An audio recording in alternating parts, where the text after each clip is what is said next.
Wow. Dorinda really said, no pigeons. Watch. Eagles don't fly with pigeons, okay? So go get your breadcrumbs and get back to me tomorrow.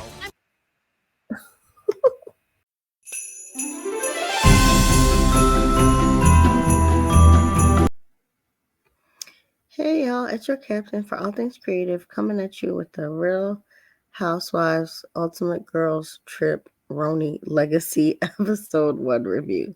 Whew, that was a mouthful. If you're new, thank you for joining us. Please be sure to like and subscribe, all the things that'll help us get, to the YouTube algorithm. And if you're returning, thank you so much for rocking with us. We do the RHONY reboot reviews, but we had to look at RHONY Ultimate Girls Trip just to see if these girls at this stage in their life can compete with the new girls, So the main thing that happened this episode is this feud or fight between Dorinda and Kristen. But before we get into that, we see all the girls, packing to get into the trip. Luann and Sonia meet.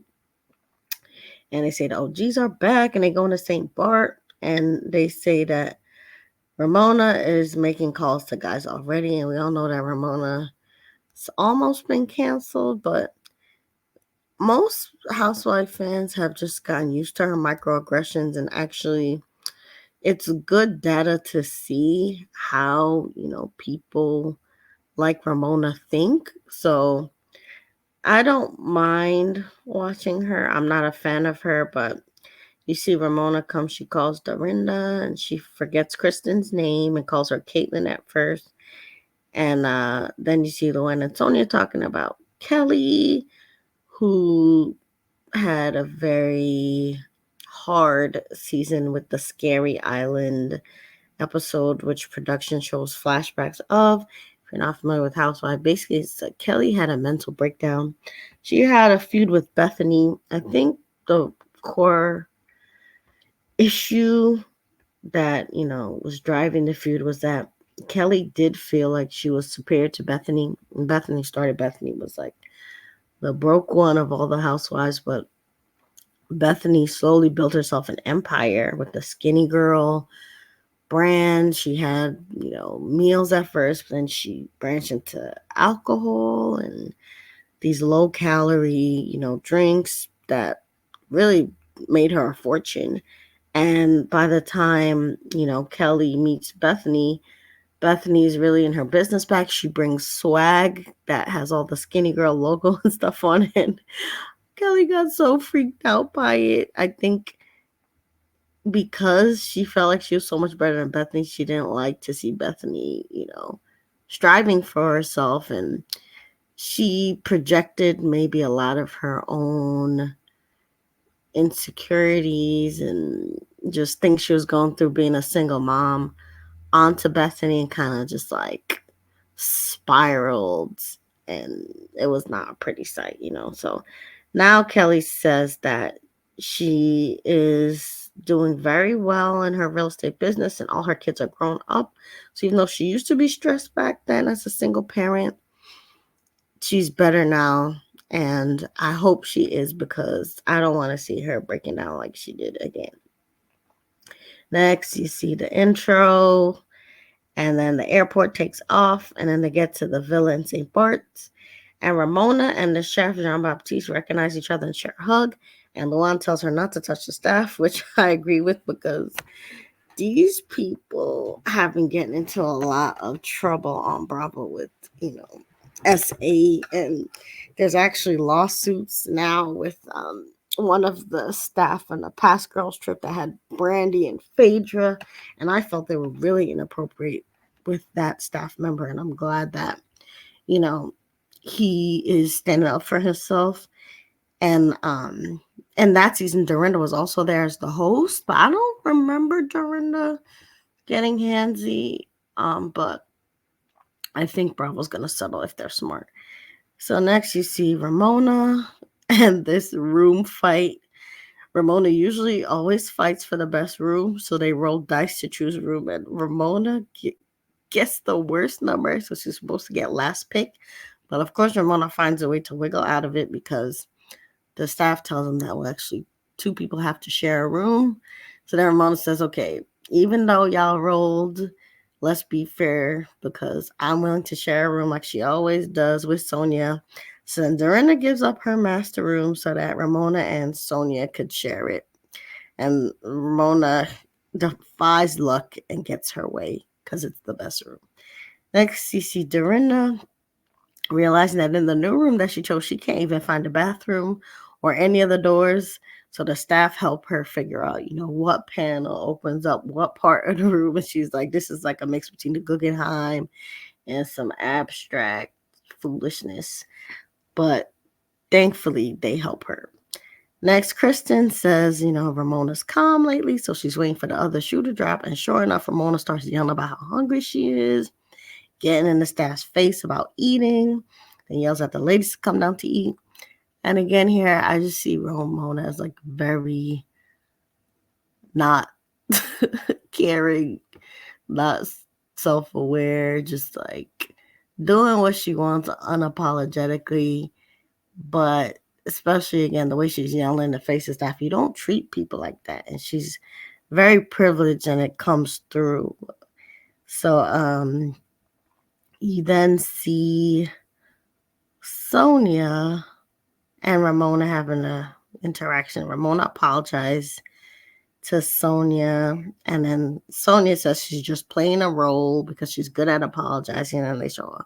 There's a flashback of her apologizing to people and not meaning it. And then Sonia talks about having relations with the pirate in St. Bart in the bushes.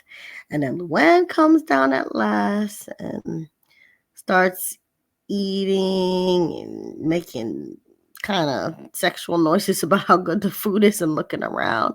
And of course, she's last and has to eat in the most dramatic way because Luann is in her Countess era. She's a star. She does all these cabaret shows. And her and Sonia actually just did Crappy Lake, even though all the other OGs kind of got canned. But to let Dorinda tell it, she's on pause, which is like the source of the beef with her and Kristen.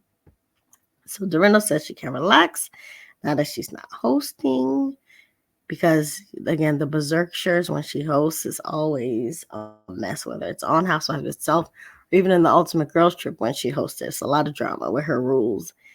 And then Ramona explains how she has a burn on her arm since some feather piece she wore caught on fire at a dinner that had candles, and her arm is just like so bad that she can't get it wet or swim or anything for the trip.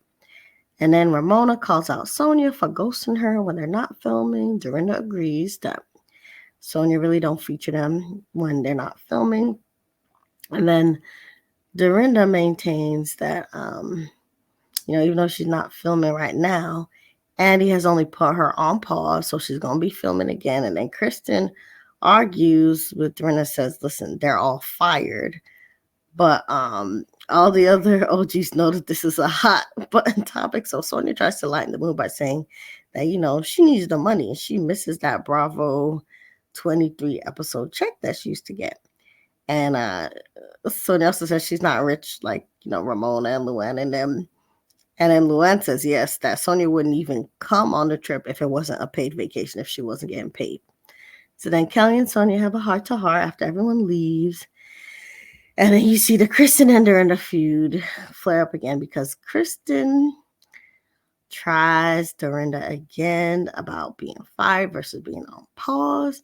And then Luann tries to save Kristen by pulling her aside and telling her, listen, this being on pause versus being fired topic is a very sensitive subject for Dorinda, so back off. And even though Luann tried to save Kristen, she does not want to be saved because she's going to turn the dinner into the culmination of this feud that's brewing. So the girls are getting ready for this dinner, the Dorinda versus Kristen dinner. And then Dorinda checks in with Kelly, and then they all drive off together. And then when they get to the restaurant, they're talking about boob tape, and they order food and wine. Sonia says that, she's on OnlyFans, but Dorinda was on it first. And then Dorinda says she only did one cooking video on there, but then she stopped when people started asking to see her boobs, which was kind of hilarious. Then Ramona denies hanging out in the Hamptons with Kristen, but Kristen had a receipt that production showed. So again, Ramona, she's just so unaware of how she be offending people. Next, Luann talks about the pirate night entanglement and how she had attempted to hide it from the girls on St. Bart's when they went in the past by speaking in French or on the phone about it. But it was a failed attempt to hide it because production put her on blast by putting subtitles to her conversation.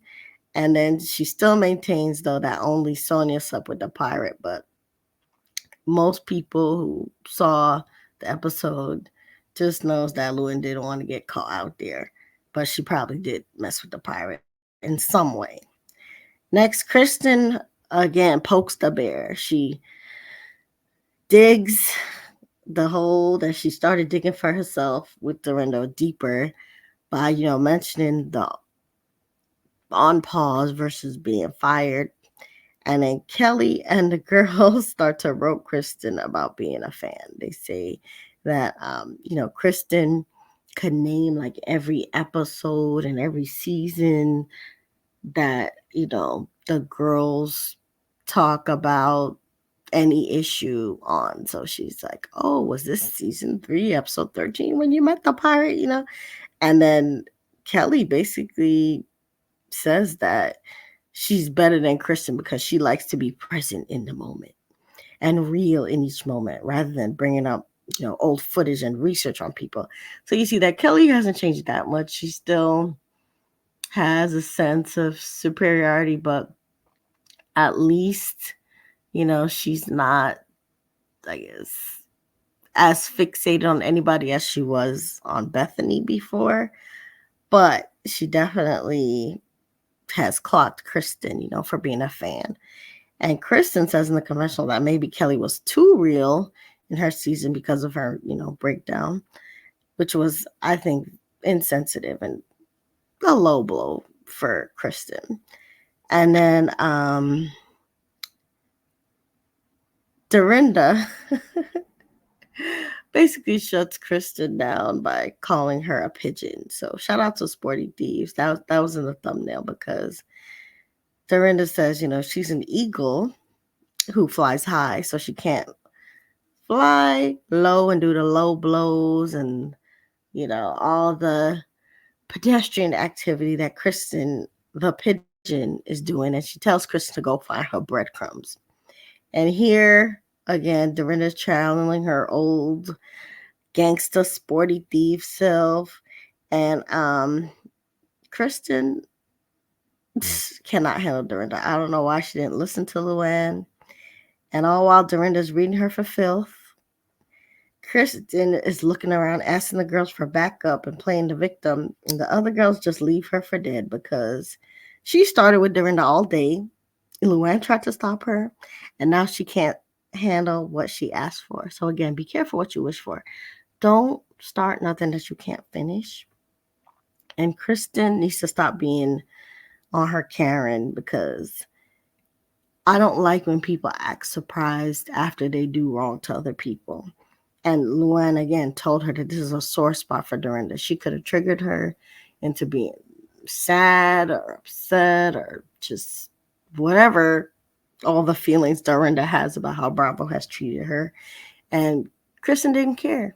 So because she didn't care about Dorinda's feelings, now Dorinda doesn't care about Kristen's feeling and she's reading her. And she needs to acknowledge, what she did instead of trying to act like a victim. Now, as for Dorinda being fired or not on pause.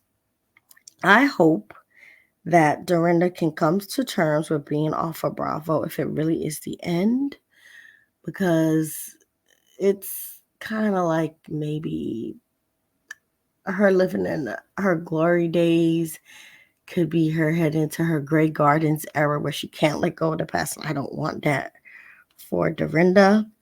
But I secretly hope that Dorinda is not wrong about being on pause because I think she would actually maybe fit well with the new Roni cast. She can read, she can hang out and party with the best of them. When she parties, sometimes you can't understand her. She be slurring her words, but it's a lot of entertainment.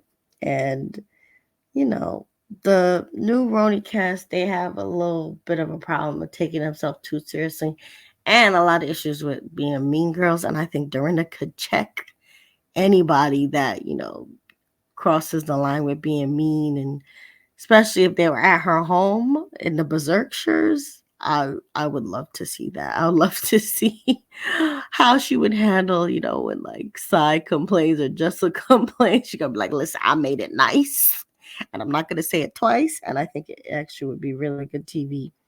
But I don't know. I feel like Bravo is making this girls' trip to kind of be the swan song of the legacy Roni wives, especially with Ramona having been fully exposed in the media and kind of being canceled to the point that they cut her out the promo. I don't have high hopes for Dorinda, and maybe the girls can get her to, let go of this being on pause narrative if it's true that, she is fired.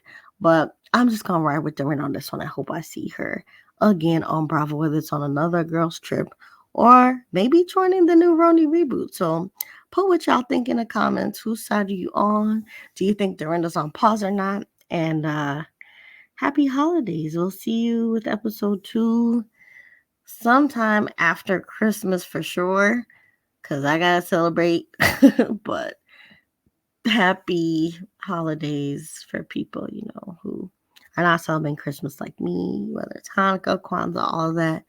And just remember, you're the master of your fate and the captain of your soul. Bye.